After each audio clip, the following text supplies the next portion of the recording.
Hello everyone, welcome back to my channel GMB SHOW. I hope everyone is having a wonderful day.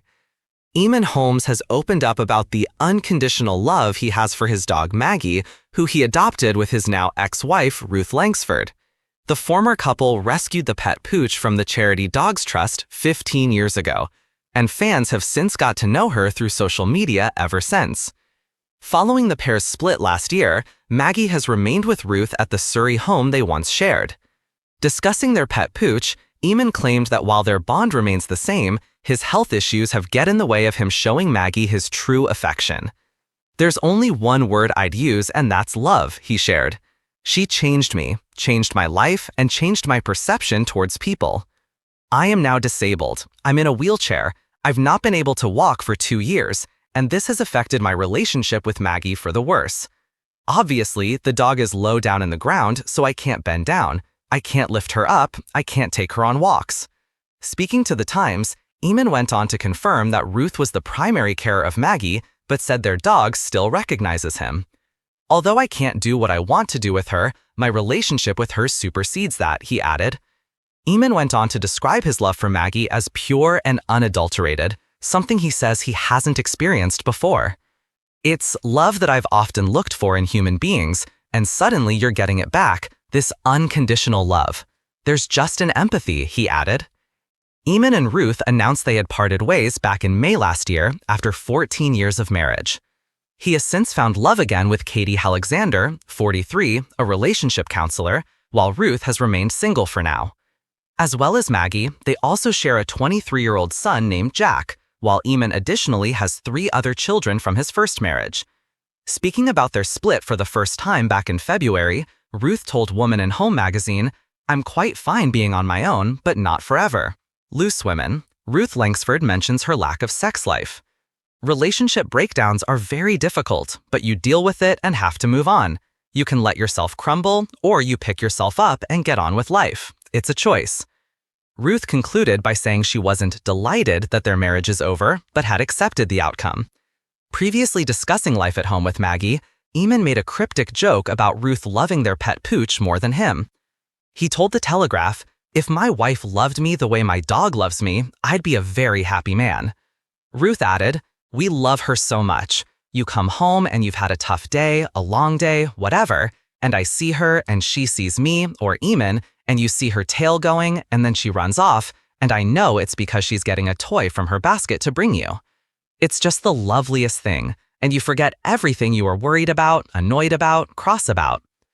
The studio lights of his late-night radio show flickered against the glass as Eamonn Holmes leaned back in his chair, his voice low, rich, and honest. For months, the veteran broadcaster had been under the public microscope, every headline dissecting his personal life since his split from Ruth Langsford. Yet tonight, for the first time, he allowed himself to speak openly, not about heartbreak, but about hope. "She changed my life," he admitted softly into the microphone, his words carrying the weight of years lived in the public eye. Listeners could almost hear the catch in his throat, the emotion carefully balanced between vulnerability and strength. "After everything, I discovered what unconditional love truly feels like." It wasn't another celebrity, nor a whirlwind romance with someone new. Instead, Eamonn revealed a more surprising truth. The love came from someone who had been by his side without cameras, headlines, or judgment, his granddaughter. Since the separation from Ruth, life had felt fractured. The silence of his home weighed heavy, the familiar routines dissolved into quiet echoes. But then came the visits from his son and daughter-in-law, and most importantly, the little girl who would run through his hallway with a squeal of delight and arms outstretched just for him. "She doesn't see the headlines," Eamonn explained, his voice warming. "She doesn't care about the gossip. All she knows is that her grandma makes her laugh. And when she hugs me, when she falls asleep in my arms, that's unconditional love. No ifs, no buts." For a man who had built a career on sharp wit and commanding presence, the revelation was disarming. Listeners, too, were captivated. Messages poured into the station, fans sharing their own stories of finding unexpected love in the faces of their children and grandchildren. Eamonn smiled at the flood of support. "You see, love comes in many forms. Sometimes, when a door closes, another opens, not in the way you might expect, but in the way you need. Behind his words lay an unspoken resilience. The end of his marriage had been painful, yes, but it had not left him broken. Instead, he was learning to reframe his life, to treasure the moments that mattered most. Sunday afternoons spent reading picture books aloud, shared laughter over spilled juice, the soft weight of tiny hands clutching him. All of it reminded him that happiness was not lost, just transformed. By the time the broadcast ended, Eamonn felt lighter, freer.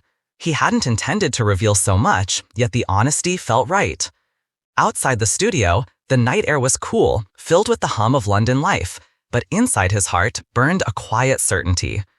Yes, he had lost a marriage, but he had gained something profound, the kind of love that expected nothing, demanded nothing, and offered everything. "She changed my life," he whispered once more to himself, thinking of that little girl's smile, and for the first time in a long time, he truly believed it.